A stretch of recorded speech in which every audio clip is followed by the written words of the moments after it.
కేసీఆర్ కేశవ చంద్ర Ramavath movie చూసేశానండి. ఎలా ఉందంటే ఈ మూవీ స్ట్రిక్ట్లీ కేసీఆర్ గారి fans and BRS party fans కోసం తీసిన మూవీ అండి. ఎందుకు ఇలా అంటున్నానో వీడియో ఎండ్ వరకు చూడండి, మీకే అర్థమవుతుంది. ఫస్ట్ ఆఫ్ ఆల్ చాలా థ్యాంక్స్ అండి మన ఛానల్ వీక్షకులందరికీ. ఎందుకంటే నవంబర్ అయిపోయేలోపు 50 సబ్స్క్రైబర్స్ రీచ్ అవుదామని ఒక చిన్న టార్గెట్ పెట్టుకునిండే. మీ దయ వల్ల ఇప్పుడు మనం 50 క్రాస్ చేసేసి ఆల్రెడీ 62 వరకు వచ్చేసాం. సో మీ సపోర్ట్ నాకు ఎల్లప్పుడూ ఇలాగే ఉండాలని కోరుకుంటున్నాను. And once again thank you so much అండి. ఇంకా మూవీ విషయానికి వస్తే నాకు ఈ మూవీ గురించి అసలు నాలెడ్జ్ లేదు. లాస్ట్ 3 to 4 days ముందు వరకు యూట్యూబ్ స్క్రాల్ చేస్తుంటే ట్రైలర్ కనిపించింది. ట్రైలర్ చూశాక నాకు బలగం మూవీ వైబ్స్ వచ్చాయి అండ్ నాకు బాగా నచ్చింది ట్రైలర్. మన ఛానల్లో కూడా ఈ మూవీకి వెళ్ళాలా వద్దా అని పోల్ పెడితే అందరూ వెళ్ళమనే సజెస్ట్ చేశారు. అంటే ఆ పోల్లో పార్టిసిపేట్ చేసింది 4 మెంబర్సే అనుకోండి, అది వేరే విషయం. బట్ స్టిల్ ఆ 4 మెంబర్స్ కోసం వెళ్ళిపోయానండి మూవీ చూడడానికి. నా ఎక్స్పెక్టేషన్స్ ఏమో బలగం లాంటి మంచి విలేజ్ బ్యాక్ డ్రాప్ కనెక్ట్ ఉన్న మూవీ చూద్దామని. బట్ తీరా మూవీ చూశాక ఇది కేసీఆర్ గారి ఎలక్షన్ క్యాంపెయిన్ మూవీ అని అర్థమైంది. కాకపోతే ఎలక్షన్ టైంలో రిలీజ్ చేయకుండా ఇప్పుడు రిలీజ్ చేశారు, రాంగ్ టైమింగ్లో.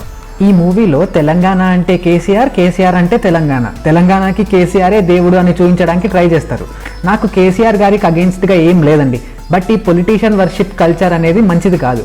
కేసీఆర్ గారి వల్ల తెలంగాణ ప్రజల ఫ్యూచర్ చాలా మారింది. బట్ అదే తెలంగాణ ప్రజలు ఆయన్ని లాస్ట్ ఎలక్షన్లో ఓడించారు అంటే ఆయన సైడ్ నుంచి మిస్టేక్స్ ఉన్నట్టే కదండి.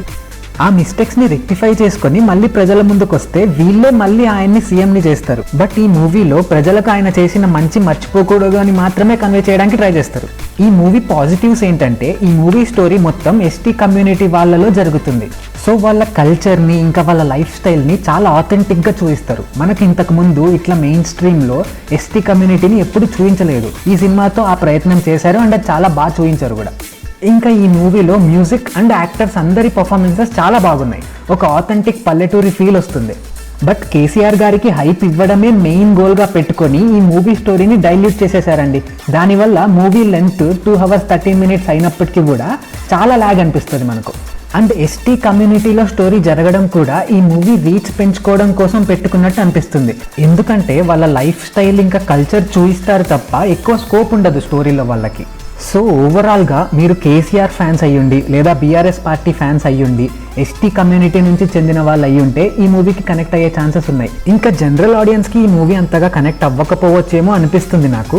మీరు కూడా ఈ మూవీ ఆల్రెడీ చూసుంటే మీకు ఎలా అనిపించిందో కామెంట్ సెక్షన్లో ఖచ్చితంగా మెన్షన్ చేయండి. ఇంకా that's it from this review అండి. ఈ వీడియో కనుక మీకు నచ్చితే ఒక లైక్ సబ్స్క్రైబ్ చేసుకోండి. బాగుంటుంది, తొందరగా చేసేసుకోండి సబ్స్క్రైబ్. ఓకే అండి, థ్యాంక్ యూ ఫర్ వాచింగ్. ఇలాంటి మరిన్ని ఇంట్రెస్టింగ్ మూవీ అప్డేట్ వీడియోస్లో మళ్ళీ కలుసుకుందాం. Encourage new talent, bro. Please.